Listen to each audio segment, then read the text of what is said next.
अस्सलामुअलैकुम दोस्तों। आप देख रहे हैं ब्रेन फ्यूल टीवी, कानून और आगही का घर। मैं हूं बिलाल रहमान, एक कानून का तालिब इल्म।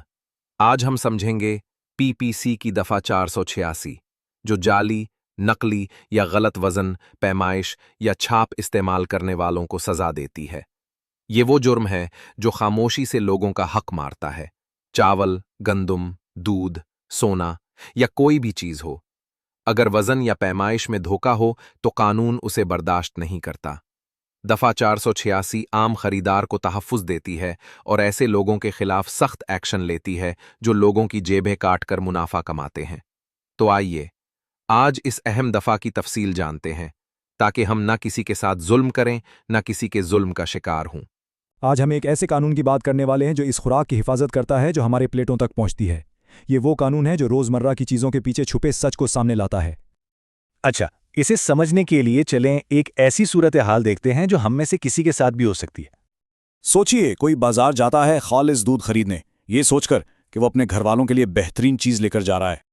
लेकिन असल में इस दूध में मिलावट की गई है चॉक पाउडर की, सिर्फ उसकी मिकदार बढ़ाने के लिए। तो यहाँ सवाल ये उठता है कि क्या ये एक जुर्म है, खासतौर पे तब जब इस दूध को पीकर कोई बीमार भी नहीं हुआ। चलें इसी कानूनी गुत्थी को सुलझाते हैं। और इस सवाल का जवाब, या यूं कहें कि इस कहानी का हीरो है पाकिस्तान पेनल कोड की दफा 486। ये कानून खास तौर पर इसी तरह के मसलों के लिए बनाया गया है। अच्छा, तो ये कानून कहता क्या है? सीधी सी बात है, दफा 486 के मुताबिक अगर कोई शख्स जानबूझकर कोई ऐसी खाने पीने की चीज बेचता है जिसमें मिलावट हो या जो इंसानी सेहत के लिए ठीक ना हो, तो ये एक जुर्म है। यानी बिल्कुल सादा जुबान में समझें तो अगर कोई जानबूझकर खराब दूध, मिलावटी शहद या कोई भी ऐसी चीज बेच रहा है जिसमें घटिया या नुकसानदेह चीजें मिलाई गई हों, तो उसे सजा हो सकती है। अब आते हैं इस कानून के सबसे अहम और दिलचस्प पहलू पर, और वो है इल्म का उनसर, यानी ये जानना कि चीज़ खराब है। तो देखें, जुर्म बनता कैसे है। असल चीज है बेचने वाले का ये जानना कि वो मिलावटशुदा चीज बेच रहा है। उसका इरादा बेचने का है। उसके लिए ये बिल्कुल जरूरी नहीं है कि कोई उस चीज को खाकर बीमार पड़े या उसे कोई नुकसान पहुंचे। इसकी एक और मिसाल लेते हैं। फर्ज करें एक दुकानदार असली घी कहकर कुछ बेच रहा है, लेकिन असल में उसमें आधा वनस्पति तेल है और वो खुद ये मानता है कि हाँ, मुझे पता था कि ये नकली है। बस ये कानून की साफ साफ खिलाफ वर्जी है। यहाँ कोई अगर मगर की गुंजाइश ही नहीं है। अच्छा, तो कानून की थ्योरी तो हमने समझ ली। अब देखते हैं कि जब अमली तौर पर कोई केस सामने आता है तो ये कानून काम कैसे करता है। चले अली की मिसाल को ही ले लेते हैं। पहला कदम, अली दूध की मिकदार बढ़ाने के लिए उसमें चॉक पाउडर मिलाता है। दूसरा कदम, एक फूड इंस्पेक्टर आता है, सैंपल लेता है और टेस्ट से मिलावट साबित हो जाती है। तीसरा कदम, अली पर दफा 486 के तहत चार्ज लगाया जाता है। और अब सबसे अहम बात, चौथा कदम, ये केस चलता रहेगा भले ही किसी एक ग्राहक ने भी आके ये ना कहा हो कि वो इस दूध से बीमार हुआ है। क्यों? क्योंकि जुर्म तो जानबूझकर मिलावट करने पर ही हो गया था। इसे समझने का एक और आसान तरीका है। ये बिल्कुल वैसा ही है जैसे कोई किसी बड़ी कंपनी की पानी की बोतल में नल का पानी भरकर उसे महंगे दामों बेच दे।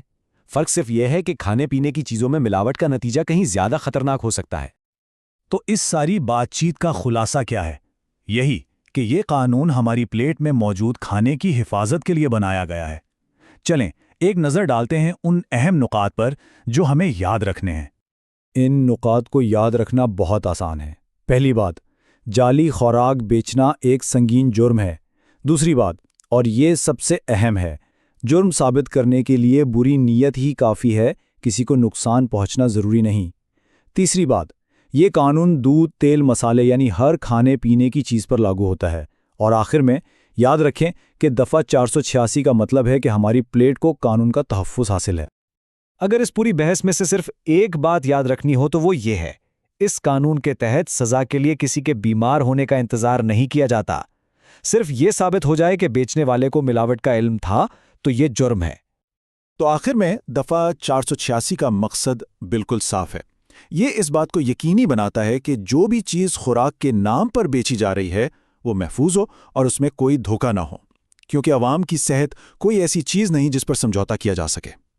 कानून तो अपनी जगह मौजूद है हमारी खुराक की हिफाजत के लिए, लेकिन सोचने की बात यह है कि इस कानून पर मौसर तरीके से अमल दरामद कराने के लिए असल में क्या कुछ करने की ज़रूरत है।